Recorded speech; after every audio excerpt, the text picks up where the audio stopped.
Pernah nggak sih kepikiran kalau semua bisnis, dari warung kopi kecil sampai perusahaan raksasa teknologi, itu sebenarnya mirip makhluk hidup? Mereka punya ritme, punya denyut nadi, punya siklus. Nah, ngertiin ritme inilah yang jadi pembeda antara bisnis yang cuma bertahan sama yang benar-benar jadi juara dan terus berjaya. Ini nih pertanyaan yang mungkin bikin banyak pengusaha nggak bisa tidur nyenyak. Apa benar setiap bisnis itu ujung-ujungnya bakal menurun gitu aja? Apakah setiap puncak kesuksesan pasti diikuti oleh jurang kegagalan?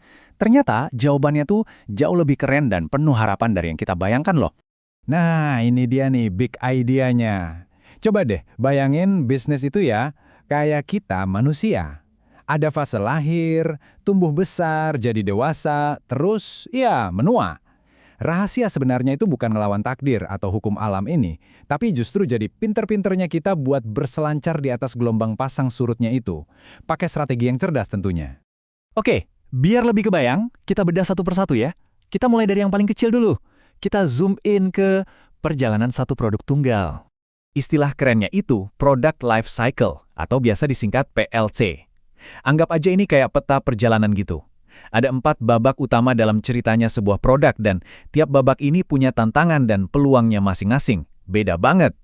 Oke, babak pertama, perkenalan. Bayangin deh, ini kayak malam pembukaan. Lampu sorot nyala, jeng-jeng, produk baru kita muncul. Rasanya seru banget. Tapi, kalau kita lihat angka penjualan, ya masih 0, sekian. Jadi, misi utama di sini tuh simple.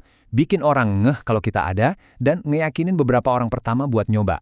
Nah, habis inilah serunya. Strategi mulai main peran. Coba lihat tabel ini deh. Ini keren banget buat ngebantu mikir. Ada 4 jurusan utama yang bisa kita pilih. Mau main cepat dengan harga dan promosi yang jor-joran? Atau mau main aman dulu buat pasar tertentu? Atau justru banting harga buat langsung ngerebut pasar? Pilihan di awal ini, wah, bisa nentuin nasib produk kita ke depannya. Oke, setelah deg-degan di tahap perkenalan, akhirnya kita masuk ke fase yang paling ditunggu-tunggu. Pertumbuhan. Di sini nih penjualan tiba-tiba, wush, meroket. Kabar baiknya nyebar kemana-mana. Tapi ingat ya, di mana ada madu, di situ ada lebah dan juga pesaing. Sukses kita pasti bakal ngundang pemain lain buat ikutan nimbrung. Nah, ini dia momen krusialnya. Gimana caranya biar momentum ini gak kendor? Diam aja udah pasti bukan pilihan. Justru ini saatnya tancap gas. Gaspol. Tingkatin kualitasnya, cari pasar-pasar baru, dan yang paling penting, geser pesan marketing kita. Bukan lagi sekedar, halo, kami baru, tapi, hey, kami yang terbaik buat kamu. Kalau tadi itu lari sekali sprint, sekarang kita masuk ke babak maraton. Inilah dia, tahap kedewasaan. Penjualan sih mungkin masih gede, tapi grafiknya udah mulai landai. Kenapa? Karena pasarnya udah jenuh. Hampir semua orang yang butuh produk kayak gini, ya udah punya. Jadi perangnya bukan lagi nyari pelanggan baru, tapi gimana caranya ngerebut dan ngejaga pelanggan yang udah ada.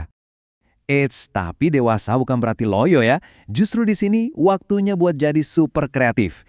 Ada 3 jurus andalan nih. 1, obrak-abrik pasarnya. Cari pengguna baru, segmen baru, atau ya, curi pelanggan kompetitor. 2, dandanin produknya. Kasih fitur baru, ganti baju, bikin lebih seger. 3, ganti gaya marketingnya. Intinya 1, jangan sampai produk kita kelihatan jadul. Ya, dan pada akhirnya, suka nggak suka, hampir semua produk bakal sampai di babak ini. Penurunan. Grafik penjualan pelan-pelan turun. Bisa jadi karena selera orang berubah, atau ada teknologi baru yang lebih canggih.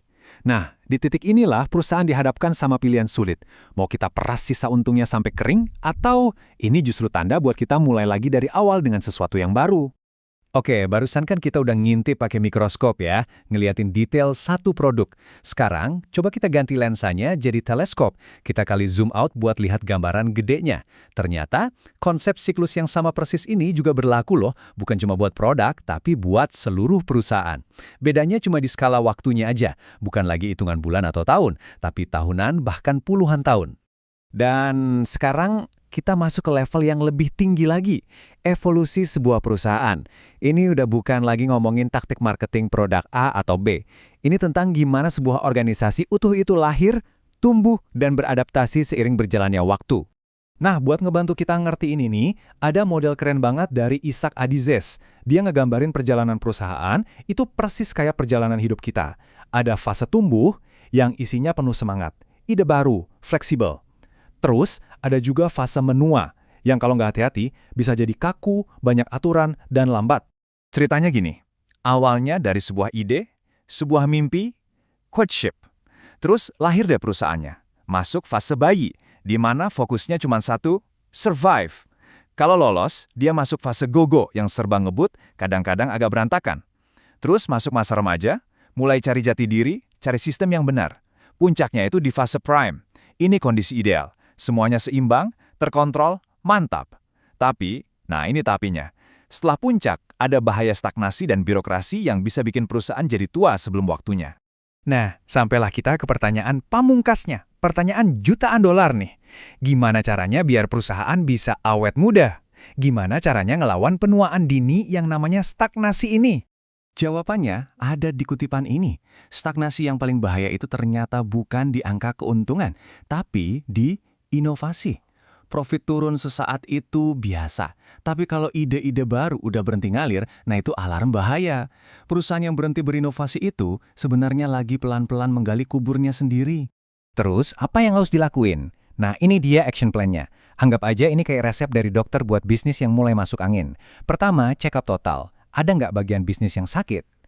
Kedua, cari akar masalahnya, bukan cuma gejalanya. Ketiga, cek lagi strategi marketing, masih nyambung nggak sama zaman sekarang. Keempat, bongkar sistem internal, jangan-jangan malah bikin ribet. Kelima, cari orang-orang baru dengan ide segar. Dan terakhir, belajar dari sini biar nggak keulang lagi. Ini bukan cuma nambal yang bocor, tapi ngebangun ulang fondasinya biar lebih kuat. Oke, dari semua yang udah kita bahas soal siklus produk dan siklus bisnis, ada satu benang merah yang kuat banget. Satu kesimpulan yang bisa jadi kunci buat bisnis yang mau bertahan lama. Dan inilah inti dari semuanya. Jangan takut sama yang namanya dewasa atau penurunan. Anggap aja itu kayak musim gugur dalam setahun. Daun-daunnya emang rontok, tapi itu justru jadi pupuk buat musim semi berikutnya. Perusahaan-perusahaan hebat itu bukan menghindari akhir dari sebuah siklus. Justru mereka dengan cerdas memanfaatkannya sebagai landasan buat meluncurkan siklus pertumbuhan yang baru.